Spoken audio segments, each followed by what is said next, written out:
Maayong hapon, mga igsuon kong danawanon, ilabi na sa tanan nga ginikanan nga nagtan-aw nining akong mensahe karon.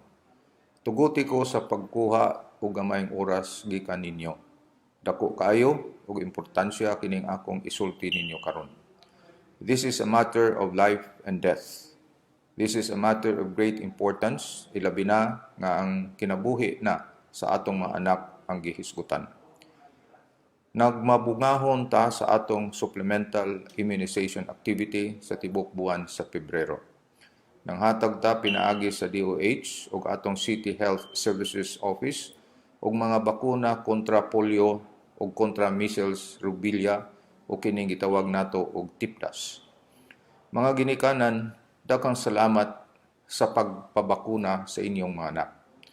Pagkaanindot nga sayo nga panahon, inyoha silang gipanalipdan batok sa tipdas ug polio pinaagi sa pagpabakuna. Nindot unta kung ang tanan bata sa Danau protektado, pero dili pa man tanan.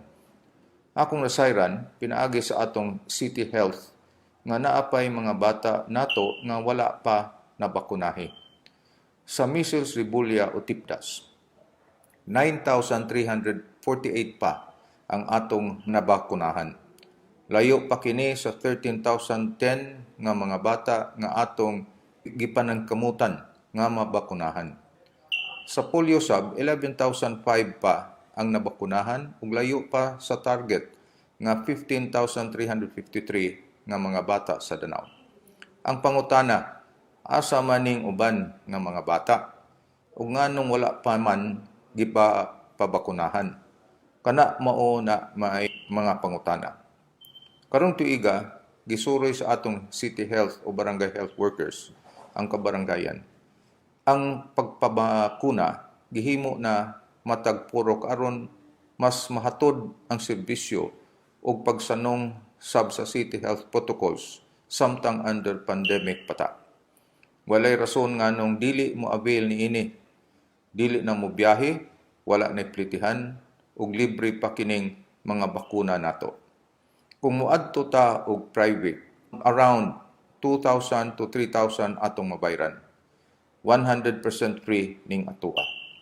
Apan sa akong pagsusi, akong nasayran nga naapay kahadlok ang uban. Dili nila pabakunahan ang ilang mga anak kay kuno gisagulan og COVID vaccine ug kay kuno sama sa dimbaksya. Puro kini fake news. Ayaw mo og tuod ini kay kining atong mga bakuna nga gigamit batok sa measles, rubella ug polio proven and tested na ni siya. Mao ni ang gipanggamit sa una pa, dili angay nga mabalaka.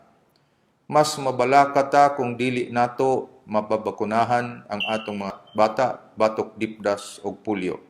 Ngano man, ang polio karaan ni nga sakit pero nakontrolar ug nawala pagka 1997 tungod sa oral polio vaccine kon OPV. Apan human sa duha ka dekada naay natala nga kaso ani. Kining polio kay makatakod. Makuha ni gikan sa hugaw sa tawo nga naay polio. Kasagaran sa mga nataptan sa polio kay walay simptomas.